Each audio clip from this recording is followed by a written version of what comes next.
Boa noite, meus irmãos, boa noite a todos os amigos do Centro Espírita,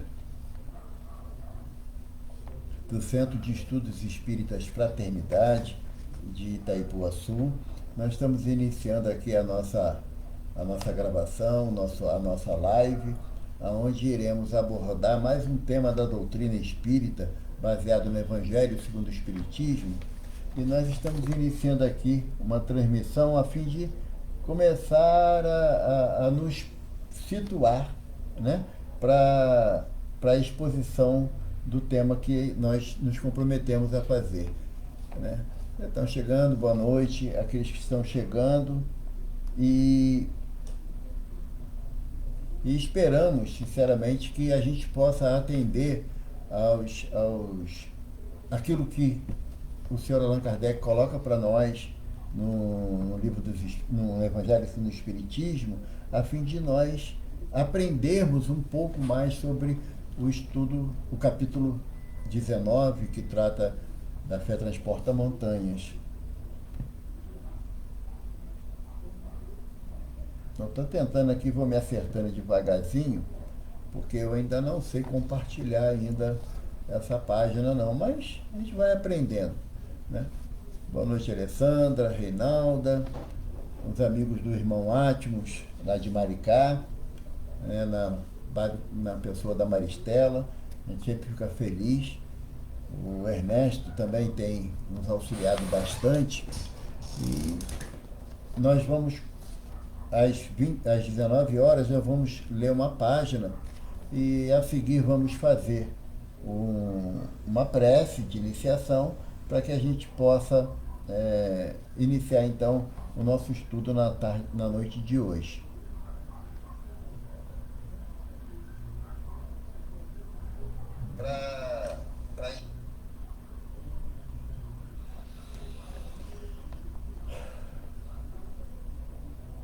O som tá bom, a imagem tá boa, alguma coisa que a gente possa fazer para melhorar?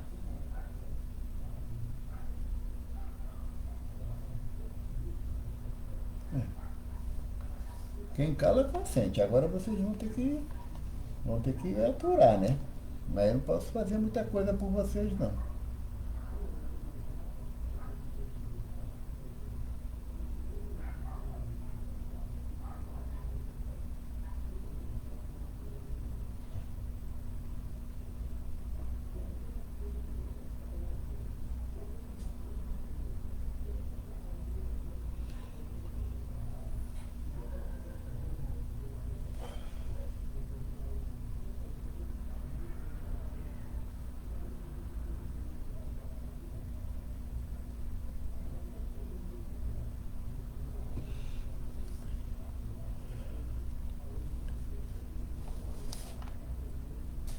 A página da noite de hoje que nós vamos ler, a página de preparação, é do livro Construção de Amor, de Emmanuel, através da mediunidade abençoada de Chico Xavier.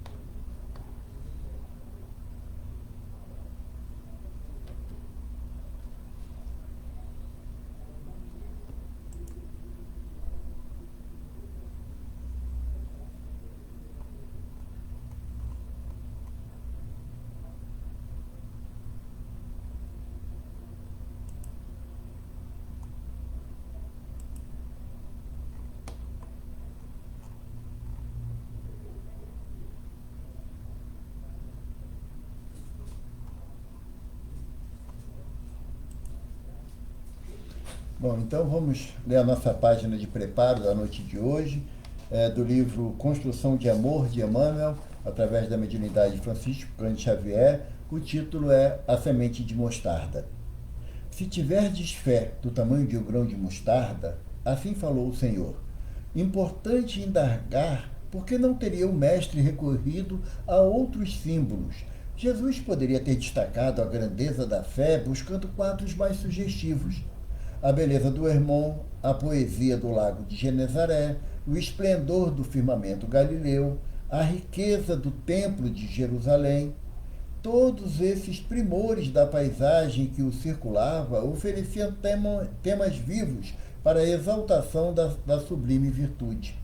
Entretanto, o benfeitor celeste toma a semente minúscula da mostarda como a dizer-nos que, sem o conhecimento de nossa própria pequenez, à frente do eterno amor e da eterna sabedoria, não conseguiremos amealhar o tesouro do entendimento e da confiança que a fé consubstancia em si mesma. A semente microscópica desaparece, em verdade, no seio da terra, qual se fora inútil ou desprezível. Todavia, não se abandona à inércia por sentir-se relegada ao abandono aparente. Confia-se às leis que nos regem e, na dinâmica da obediência construtiva, desvencilha-se dos envoltórios inferiores que a encarceram, germina vitoriosa e cresce para produzir, não para si mesma, mas para benefício dos outros, num eloquente espetáculo de bondade espontânea ante a majestade da natureza. Possa o nosso coração, no solo das experiências humanas, copiar-lhe o impulso de simplicidade e serviço, e a nossa existência será testemunho insofismável da magnificência divina, cuja sublimidade passaremos então a refletir. Cessemos nossas indagações descabidas e busquemos na criação o justo lugar que nos compete. Nem com o brilho do diamante, nem com a cintilação do ouro, nem com a sedução da prata, nem com a aristocracia do mármore, em que tantas vezes procurado simplesmente a ilusão do poder que a morte arrebata e modifica, mas sim com a humildade viva do grão de mostarda que, arrojado à solidão da terra, sabe vencer, desabrochar, florir e cooperar na extensão do brilho de Deus. Assim sendo, elevando os nossos pensamentos ao Divino Mestre Jesus, o dispensador da paz, da harmonia e da humildade, que possamos encontrar, Mestre, nos nossos íntimos, o solo fértil aonde a semente minúscula da mostarda do teu amor possa encontrar abrigo, encontrar as condições necessárias, ideais, para que germine no nosso íntimo, no nosso interior, esse desejo de seguir as tuas orientações, Mestre. Que possamos, na noite de hoje, juntos aos irmãos do CEF, junto de todas as casas que comungam o teu amor, possamos nos reunir, Senhor, e fazer adubar os nossos corações no desejo premente de seguir a tua palavra, seguir o teu exemplo, para que, caminhando com a esperança, com a caridade e com a fé, que é a mãe dessas duas virtudes, alcançarmos, Senhor, o desejo, o amparo que tanto necessitamos para o nosso progresso moral e espiritual. Sê conosco, Mestre, encaminhando-nos os propósitos sinceros ao teu coração bondoso, para que alcancemos a vontade infinita do Pai Celestial na prática do bem, do amor e da caridade fraterna, com as graças de Deus. Graças a Deus. Bem, como nós falamos no início, a nossa proposta de estudo da noite de hoje está no capítulo 19 do Evangelho segundo o Espiritismo, A Fé Transporta Montanhas. E está assim anotado no primeiro item, que trata sobre o poder da fé, aonde o evangelista Mateus relata para nós o seguinte fato: quando ele veio ao encontro do povo, um homem que se lhe aproximou e, lançando-se de joelhos a seus pés, disse: Senhor, tem piedade do meu filho, que é lunático e sofre muito, pois cai muitas vezes no fogo e muitas vezes na água. Apresentei-o aos teus discípulos, mas eles não puderam curar. Jesus respondeu, dizendo: Ó raça incrédula e depravada, até quando estarei convosco? Até quando vos sofrerei? Trazei-me aqui esse menino. E tendo Jesus ameaçado o demônio, este saiu do menino, que no mesmo instante ficou são. Os discípulos vieram então ter com Jesus em particular e lhe perguntaram: por que não podemos nós outros expulsar esse demônio? Respondeu-lhes Jesus: por causa da vossa incredulidade. Pois em verdade vos digo, se tivesses a fé do tamanho de um grão de mostarda, direis a esta montanha: transporta-te daí para ali, e ela se transportaria, e nada vos seria impossível. Palavra de Jesus, anotada em Mateus, no capítulo 17, versículos 14 a 20. A proposta dessa passagem do Evangelho de Jesus vem mexer com aquilo que a gente tem no nosso íntimo de maior incidência, que é o teor da nossa fé, o conteúdo da fé que nós temos em nossos corações, para que nós possamos caminhar nessa terra santa e bendita e cumprindo com aquilo que está destinado na nossa linha de progresso moral. Mas para que a gente possa iniciar um processo de entendimento das palavras de Jesus anotada por Mateus, nós primeiro temos que fazer alguns esclarecimentos. Fé, em grego, pistes, ou em hebraico, emuná, tem a mesma significação, que é obediência, fidelidade e confiança. A fé não é acreditar, isso é crença, é outro sentimento, é outra vertente da necessidade quando nós desejamos caminhar à frente do Evangelho, junto ao Evangelho. Quando nós falamos em relação à fé, nós estamos falando na nossa obediência e na nossa fidelidade. Por que obediência, fidelidade e confiança? Porque ser fiel a Deus, ou seja, ter fé em Deus, significa querer e aceitar tudo aquilo que acontece na nossa jornada, tudo aquilo que acontece na nossa existência. Porque quando eu tenho obediência, eu tenho confiança e tenho fidelidade, eu não vou, como diz lá nos 10 mandamentos de Moisés, eu não vou tentar a Deus. Eu vou simplesmente buscar obedientemente seguir aquilo que o Senhor Deus determina sobre a minha vida, num princípio de fidelidade e de confiança. Porque Jesus nos coloca uma proposta em relação àquilo que Deus nos oferece de uma forma que a humanidade ainda não conhecia. Jesus fala para nós: se o teu filho te pede um peixe, você não dá uma pedra. Se pede uma maçã, você não dá uma serpente. Sendo maus da forma que sois, sabeis dar coisas boas aos vossos filhos. Imagina Deus o que deseja dar para cada um de vós.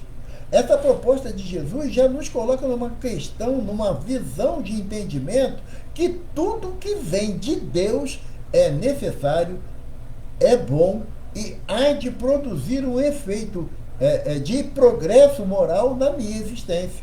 Por isso que tem que ser confiança, obediência e fidelidade. Quando o apóstolo dos gentios, Paulo de Tarso, colocou a afirmação Deus é fiel, quanto a isso não há a menor dúvida. A gente vê muito isso em para-choque de caminhão, em adesivos de carros, né? Deus é fiel. E caberia um questionamento na linha de baixo para cada um de nós. Deus é fiel, quanto a isso não há dúvida. Agora, eu sou fiel a Deus? Eu tenho fidelidade a Deus, mesmo nos momentos onde eu não compreendo aquilo que está acontecendo na minha vida? A questão de fidelidade e de obediência não é você querer saber por que está acontecendo. Muitas das vezes nós nos questionamos: por que aconteceu isso? Por que meu filho desencarnou? Por que meu pai e minha mãe desencarnaram? Por que eu estou passando por essa situação que perdi o emprego? Por que eu estou passando por essa situação de ter perdido até a minha moradia? Por quê? Por quê? Por quê? Por quê? E o porquê não denota uma questão de obediência e confiança. Agora, quando eu pergunto: para que eu estou passando por essas consequências? Aí tem uma conotação toda diferente. Em que sentido? Quando eu pergunto para quê, é uma busca produtiva que eu faço para que eu possa compreender aquilo que Deus está querendo me dizer diante de determinada situação que eu esteja enfrentando. Dessa forma, quando eu coloco a situação do para quê, é quando eu não quero exigir de Deus uma explicação para algo que foge à minha compreensão. E quando eu estou numa situação onde eu não compreendo a vontade de Deus naquele instante, eu devo seguir o exemplo de Jesus, que todos nós, quando lemos no Evangelho, o momento que Jesus está no horto e que ele vê espiritualmente todos as consequências que ocorrerão com ele daí a alguns minutos, e ele, humildemente, ele ensinando para cada um de nós o direito de pedir a intervenção divina sobre as nossas vidas, Jesus fala: Pai, se possível, afasta de mim esse cálice. Mas de imediato Jesus entra na questão da fé, da obediência, da confiança, da fidelidade em Deus, quando ele fala: mas para isso eu vim. Não porque eu vim, mas para isso eu vim, que se cumpra a vossa vontade e não a minha. Quando Jesus coloca dessa forma, adiante das dificuldades, das atrocidades que nós fizemos com ele, ele não recua diante daquilo que a vontade de Deus disponibiliza para ele naquele instante. Nessa busca ou nessa disponibilização que ele faz diante do que vai acontecer, ele demonstra ali toda a sua fé em Deus. Então, quando ele diz para os discípulos que se tiverdes fé, poderás movimentar a montanha daqui para colar, aí é uma fé diferenciada que os homens ainda não têm um conhecimento profundo. Mas vamos analisar essa citação do Evangelho de Mateus com mais calma. O homem, quando Mateus coloca que o homem lançando-se de joelhos a seus pés, aí entra a questão da resignação do homem diante da autoridade moral de Jesus. Quando o evangelista coloca que o homem se lançou aos pés, para a cultura hebraica, isso era uma atitude muito séria. Porque o hebreu, ele não dobra a sua cabeça para ninguém a não ser para Deus. Quando ele dobra a sua cabeça em sinal de respeito a Deus, ele está dizendo que nenhum outro homem é digno dessa reverência. Quer ver? Vamos citar um exemplo que alguns de nós conhecemos, que é o exemplo do profeta Daniel. Daniel, o povo hebreu era escravo de Nabucodonosor, e naquele período, Daniel tinha o dom de interpretar sonhos. E ele já havia caído nas graças do rei, né, daquele povo, de Nabucodonosor, pela interpretação de alguns sonhos que dificultavam o entendimento do rei. Nessa interpretação, os sacerdotes do povo começaram a ficar enciumados da figura de Daniel. Então eles convencem o rei que todo cidadão, todo homem do reino, quando o rei passar, tem que se ajoelhar para a passagem do rei, porque era a autoridade máxima do povo. O rei, achando que aquela ideia era muito boa, aquela referência elogiosa e vaidosa da sua pessoa, ele concorda com a proposta dos sacerdotes e lança esse edito essa lei de que toda vez que ele passasse, todo mundo tinha que se ajoelhar e abaixar a cabeça. Por que os sacerdotes fizeram isso? Porque sabia que Daniel, representando o povo hebreu, não iria abaixar a cabeça para o rei. E eles ainda criaram a seguinte norma: caso algum homem não fizesse essa reverência ao rei, deveria ser jogado aos leões. Deus falou, e o sacerdote o rei achou aquela ideia muito boa. Afinal de contas, eu sou o rei, eu sou o cara mais importante aqui desse lugar. Então, Eu concordo com isso. E o rei assinou a lei. Na primeira oportunidade, quando os sacerdotes estavam reunidos e Daniel junto, o rei vem passando, Nabucodonosor. O que acontece? Todo mundo se ajoelha, menos Daniel. Aí os sacerdotes falaram, olha, rei, Daniel não cumpriu a tua ordem, não. Aí o rei, querendo minimizar, não, Daniel é assim mesmo, é gente boa dessa, ele não fez por mal, não, é aquele jeitinho dele. O sacerdote falou, não, se a sua lei diz que aquele que não reverenciar a sua autoridade deve ser lançado aos leões e o senhor vai ter que cumprir a sua lei. Daí nasceu aquela expressão que palavra de rei não volta atrás. Vocês conhecem isso? Quando criança a gente brincou muito disso, né? Palavra de rei não volta atrás. E aí o rei, muito triste porque ele amava Daniel, ele fez que se cumprisse a lei. E então pegaram Daniel e jogaram Daniel na cova dos leões. E o rei, muito entristecido com aquela situação, porque foi a decretação da morte de Daniel, e no dia seguinte, o próprio rei, foi lá para poder ver o que sobrou de Daniel, para oferecer um enterro digno para os seus despojos, né? E quando abriram a cela lá da toca dos leões, viram de uma abertura que Daniel estava sentado e os leões calmamente, placidamente, ao lado de Daniel, sem sequer tocar em uma parte do seu corpo.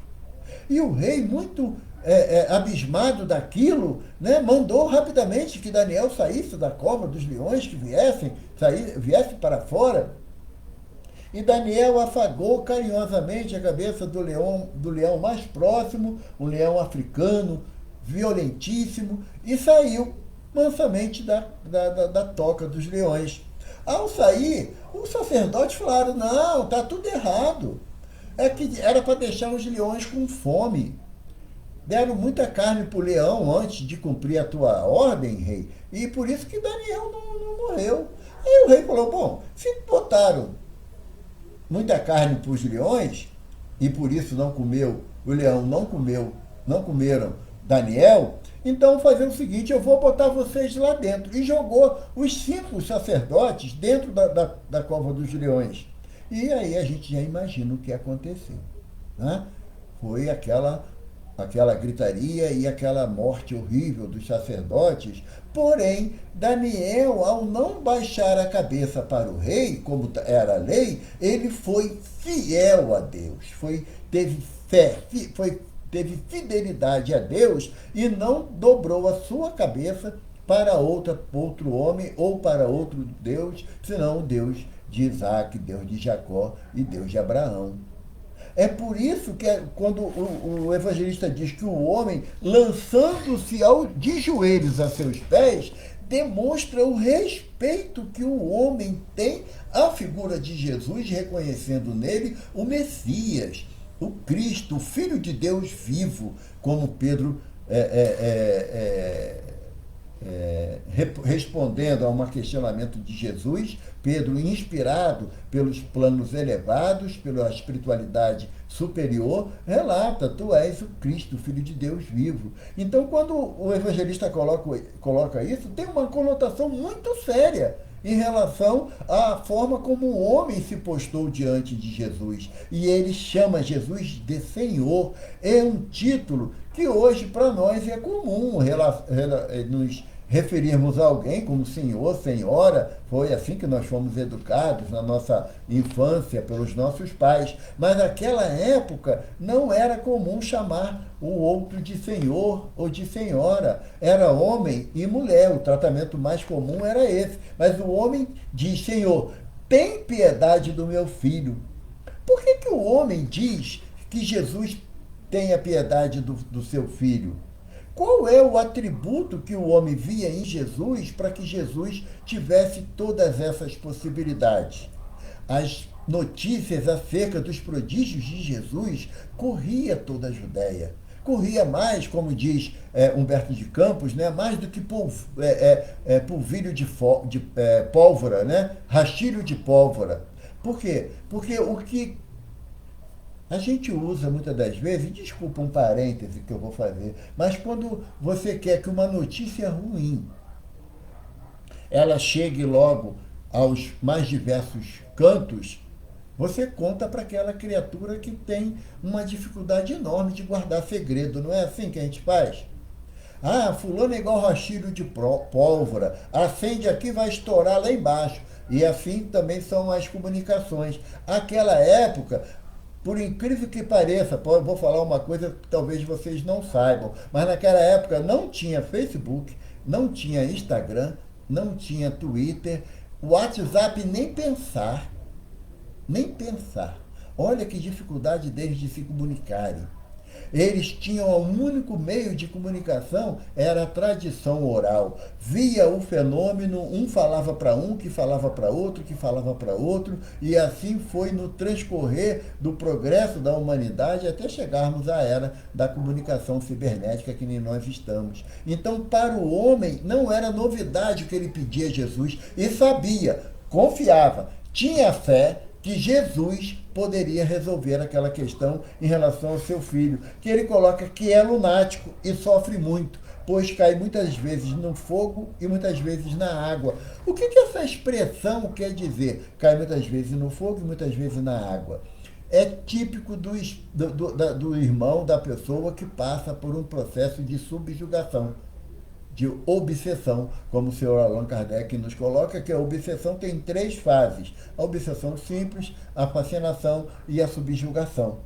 Não é? A obsessão simples, aquela todos nós estamos sujeitos a ela, que são os pensamentos negativos que recorrem inúmeras vezes na nossa mente, nos nossos desejos íntimos, e que nós constantemente rechaçamos. Quando nós não rechaçamos os pensamentos inferiores ou as tendências inferiores, aí podemos passar por um grau mais sério de obsessão, que é a fascinação, aonde aqueles que desejam impedir a nossa caminhada tendem a nos fazer acreditar naquilo que nós desejamos acreditar. Ou seja, quando alguém me chamou a atenção por um erro cometido, ao invés de eu ser agradecido pelo alerta da minha conduta indevida, eu me revolto.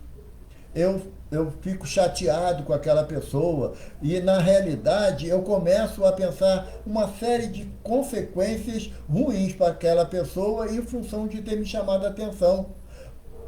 É um sentimento que eu não sei. Na casa de vocês eu acho que não tem essa coisa, não. Acho que é um troço que só tem aqui no meu coração, que é o tal do melindre. Nós temos uma facilidade nesse tal de melindre, que é uma coisa incrível. Então, quando eu sou chamado a atenção, eu me melindro com tanta facilidade que eu começo a me angustiar por aquele apontamento que eu recebi, que eu nem analiso se ele é justo ou é injusto. Se for justo, eu tenho a responsabilidade de mudar meu comportamento. E se for injusto, eu tenho que realizar uma série de atitudes em prece por aquele que injustamente me acusou de algo que eu não tenho responsabilidade. Ah, Evaldo, mas isso aí não é pedir demais. Não. Foi Jesus que nos propôs isso. A mensagem do mestre, o mestre diz que se teu irmão te injuria, te calunia, deseja o seu mal, ora a Deus por ele. Jesus não manda revidar o mal com o mal, não. Ele manda revidar o mal com o bem. Então, se eu fui chamado a atenção injustamente, ao invés de eu querer clamar por justiça, eu clamo por misericórdia.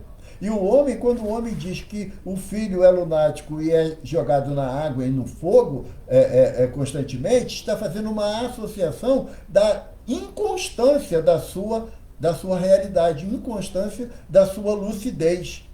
Não é que é literalmente lançado no fogo e na água, não, porque já teria desencarnado, né? Se fosse lançado diretamente no fogo, na água, dependendo do que fosse, ele poderia também desencarnar afogado. Então não é literal essa colocação. É uma expressão idiomática da época para explicar que ele sofre a ação de espíritos imperfeitos que o obsediam subjugando ou fazendo com que ele não tenha vontade própria, ele não tenha discernimento sobre as suas ações. E aí ele fala: apresentei-o aos teus discípulos, mas eles não o puderam curar.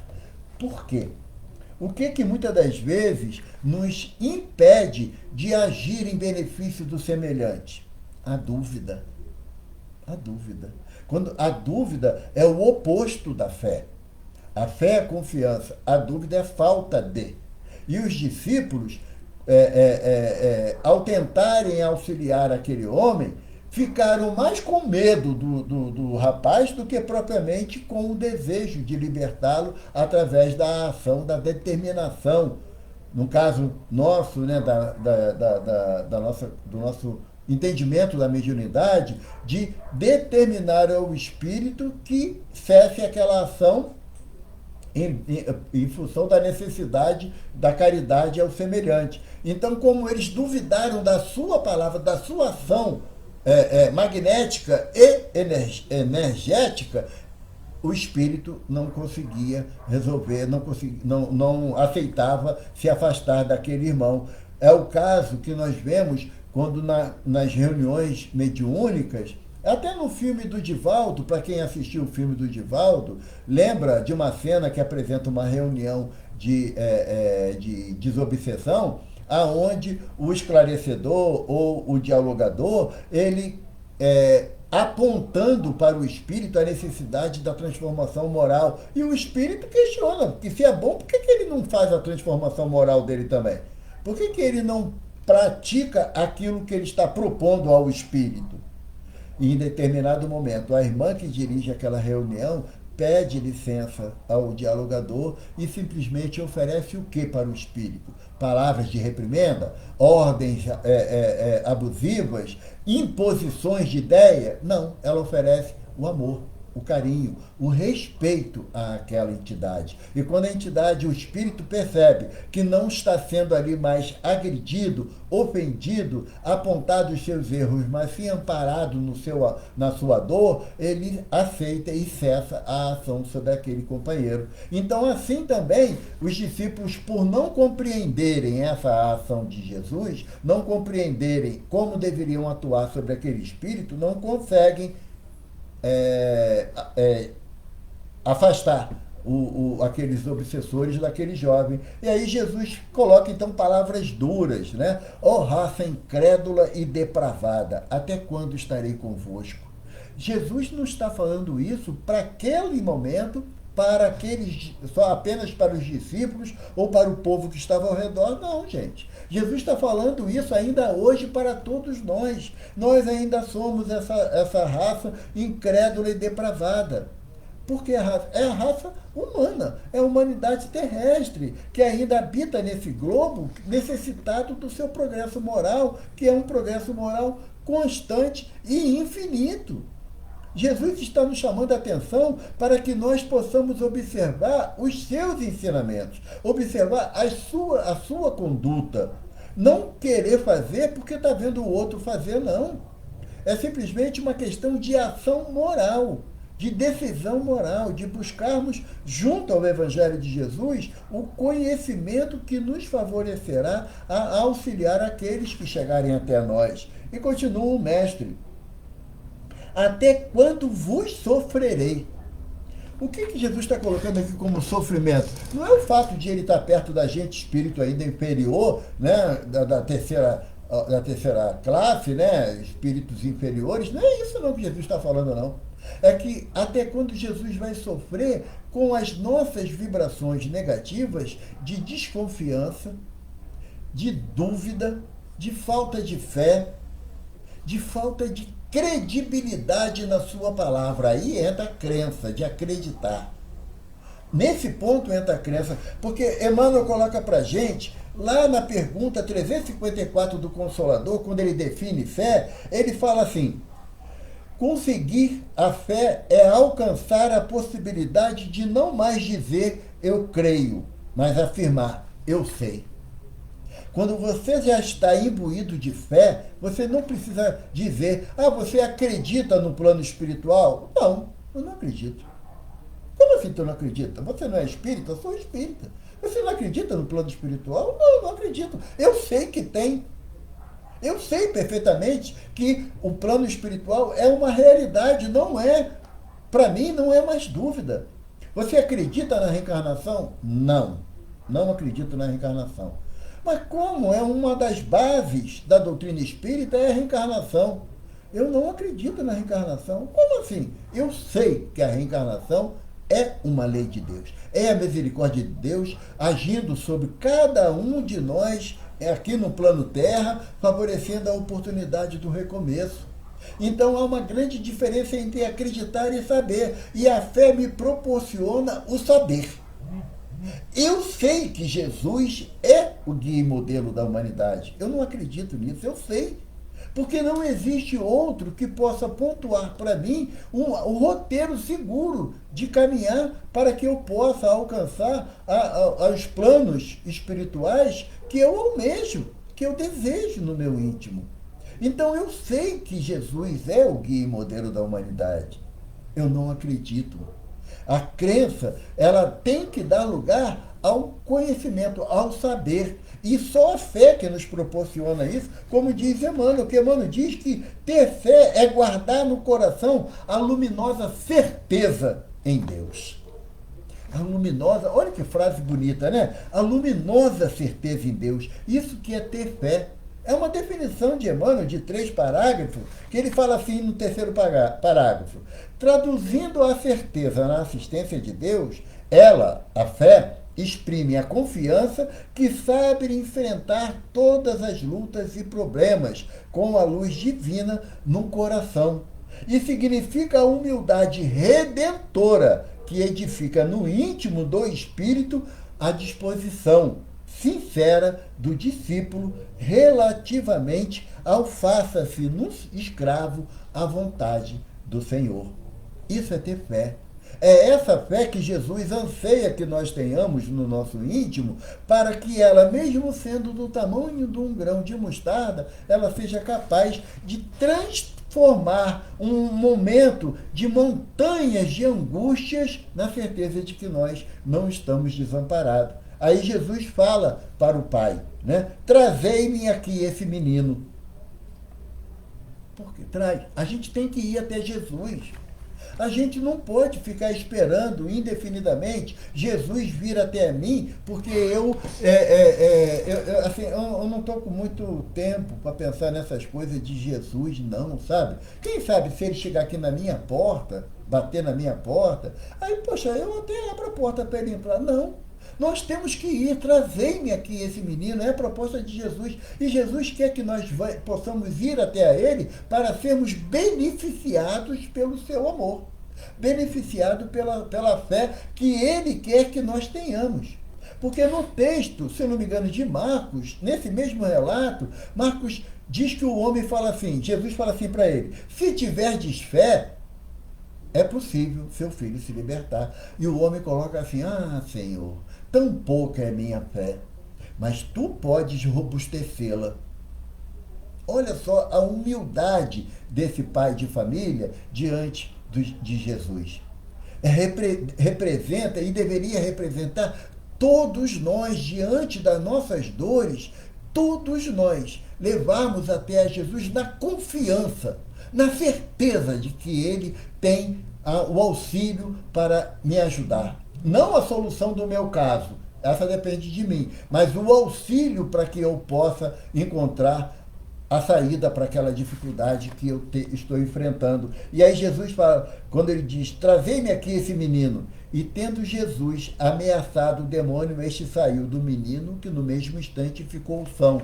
A simbologia do evangelista nos leva a ter uma percepção mais real dos fatos. Jesus sendo a exemplificação do amor na terra, do amor de Deus na terra, jamais Jesus ameaçaria o demônio. E nós sabemos que a figura, o título de demônio, era dado a daimon, como Kardec, como o Sócrates coloca, né, que ele tinha um daimon pessoal, né, que o levava a ter entendimentos mais saudáveis acerca de todas as coisas da natureza. Então, demônio, ele não foi colocado essa palavra como hoje nós a entendemos, no século XXI.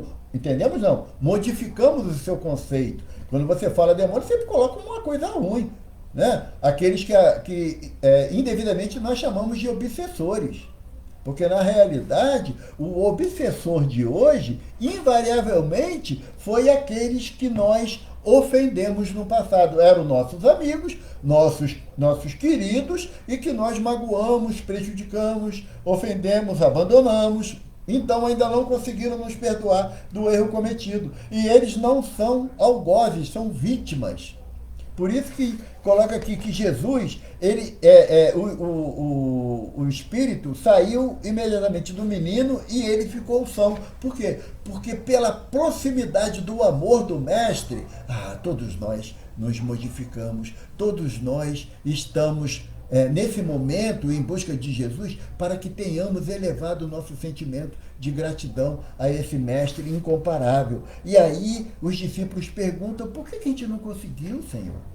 Poxa, para você foi tão fácil, você só falou só com o Espírito, para o Espírito deixar o menino em paz, e o Espírito imediatamente deixou o jovem em paz, ele voltou à sanidade dele, e o pai o abraçou em prantos de agradecimento ao teu coração generoso. Como que a gente não consegue, Jesus, fazer isso também? Porque quando chega um irmão em grande dificuldade na nossa casa espírita, e ao invés de a gente buscar humanizar a dor do irmão diante da nossa incapacidade de auxílio, acolher aquele irmão, porque o objetivo da doutrina espírita é ser o consolador prometido por Jesus. Nós não estamos aqui para racionalizar sobre a ação de ninguém. Jesus não pergunta ao pai o que o filho fez para atrair aquela quantidade de espíritos inferiores para o seu lado. Jesus acolheu, Jesus amparou o jovem, Jesus restituiu ao pai amoroso e sofredor, o filho sadio. E por que a gente não olha para aqueles que batem a nossa porta, a porta da nossa casa espírita, como sendo aquele filho que nós amamos intensamente e que vem para nós ainda transtornado pelas dúvidas da vida física? Por que a gente não transforma os nossos corações na casa espírita que Jesus nos ensina a abrigar a todos aqueles que batem a nossa porta? A finalidade da casa espírita implantada na terra, a exemplo do que Pedro, João, Tiago, e Filipe e André fizeram lá em Jerusalém com a Casa do Caminho. É amparar, é abrigar. Conta Humberto de Campos, na obra Contos e Crônicas, se eu não me engano, depois, se tiver errado, eu vou corrigir num texto aqui na página, que já estava escurecendo, e Pedro já tinha dispensado todos aqueles que foram lá apenas para receber a orientação acerca do Evangelho, e Pedro escuta bater na porta. E Pedro lá de dentro fala, meu irmão, já terminamos a nossa atividade, hoje não temos mais nada o que fazer, volte amanhã. Novamente batem a porta. E Pedro repete, meu irmão, já encerramos as nossas atividades, amanhã, se o Senhor Jesus nos permitir, estaremos com as portas abertas. Jesus já tinha retornado ao plano espiritual. E novamente bate na porta. E Pedro, né? Poxa, eu já falei, né? Já fechou, chega, gente. Agora só amanhã. E vai lá abrir a porta para chamar a atenção de forma mais veemente para aquele que insistentemente bate a porta. Quando ele abre a porta é Jesus. E Jesus olha para Pedro, naquele olhar compassivo, e fala, Pedro, eu pedi para apacentar as minhas ovelhas. Pedro chora copiosamente, e desde aquela noite, Pedro nunca mais trancou a porta da Casa do Caminho. Que nós possamos transformar os nossos corações em Casa do Caminho, para abrigar esses irmãos sofredores, porque nós também temos as nossas dores, temos os nossos lamentos, também fazemos parte da raça incrédula e depravada que Jesus fala, também nós somos sofredores pelas injunções espirituais que ao longo dos milênios nós angariamos a inimizade de tantos que estavam no nosso caminho. Também nós necessitamos, tanto quanto os discípulos, de desenvolver em nosso coração, na terra ainda árida do nosso coração, essa semente de mostarda minúscula a semente de mostarda, mas depois que ela se desenvolve, ela se transforma numa árvore frondosa. Que possamos, cada um de nós, unidos ao Evangelho de Jesus, compreender que a fé transporta a montanha, mas não transporta a montanha física que o acidente geográfico instituiu aqui ou aí em Itaipuaçu, naquela pedra tão bonita, à beira-mar. Não é essa montanha que nós desejamos retirar daqui para colar, mas é a montanha da minha indiferença, a montanha da minha falta de fé, a montanha do meu descrédito no amparo que Jesus me oferece. A montanha da incerteza se eu recebo o amparo espiritual ou não. Nesse momento, nós temos um grupo de espíritos amigos soprando em nossos ouvidos a necessidade de robustecer a nossa fé, de confiarmos em Jesus, de praticarmos a emuná, né, que é a fé hebraica, que é a confiança, a fidelidade, a obediência no amor de Jesus. O Mestre deseja nos libertar das nossas inferioridades, mas o passo inicial tem que ser nosso.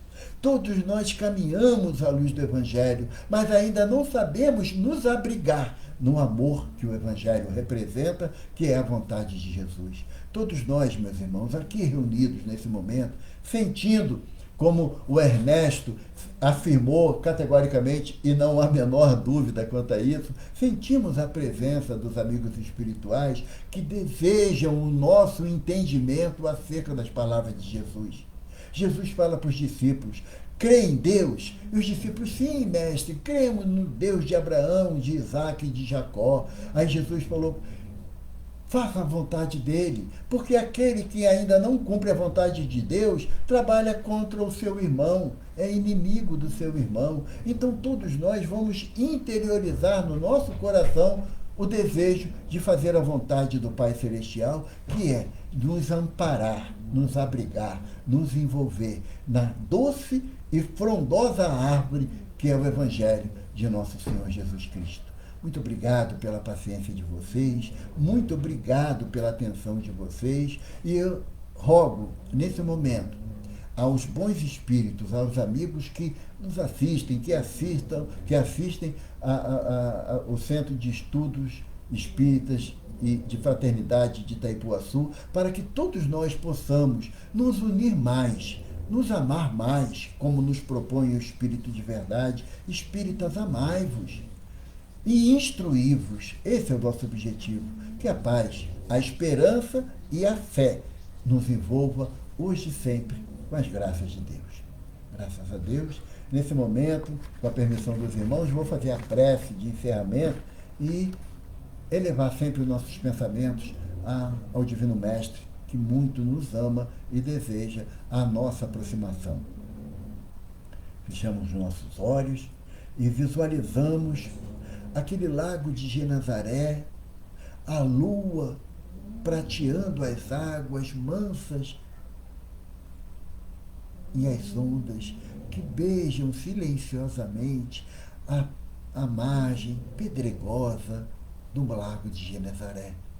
E vemos um barquinho com uma figura solitária, a luz do luar prateando aquela silhueta que nos inspira a docilidade, o amor e a esperança. O barco vai se aproximando da margem, visualizamos, é Jesus de Nazaré, os seus cabelos da cor da amêndoa, o seu olhar misericordioso, a sua mão fraterna estendida por todos nós. Robusteça a nossa fé, Mestre, para que possamos caminhar nas tuas palavras, vivenciar o teu evangelho, aprender a perdoar o nosso semelhante, mas que possamos, Jesus, aprender também o auto-perdão, para que eu possa compreender que os meus erros milenares não são erros que me levarão ao sofrimento eterno. Antes, a partir do momento que a minha proposta seja o arrependimento sincero, eu possa relembrar as tuas palavras, levantando o caído e dizendo que aquele que serve ao Pai Celestial tem que se colocar de pé. Ampara-nos, Jesus. Ampare a tantos corações que nesse momento lamentam e choram a ausência dos seus queridos que retornaram ao plano espiritual. Ampara, Senhor, aqueles que estão nos hospitais, nas ruas, em noite fria, mas que o teu amor aqueça os corações daqueles que ainda não compreendemos a tristeza das suas atitudes. Não te pedimos por aquele que sofre a violência, Senhor, porque tu já os ampara, mas imploramos ao teu coração bondoso por aqueles que praticam a violência. São como nós ainda, recalcitrantes no erro, mas que confiamos no teu amor. Ampara-nos, Mestre, hoje e sempre, com as graças de Deus. Graças a Deus. Que o Senhor Jesus nos abençoe. Boa noite.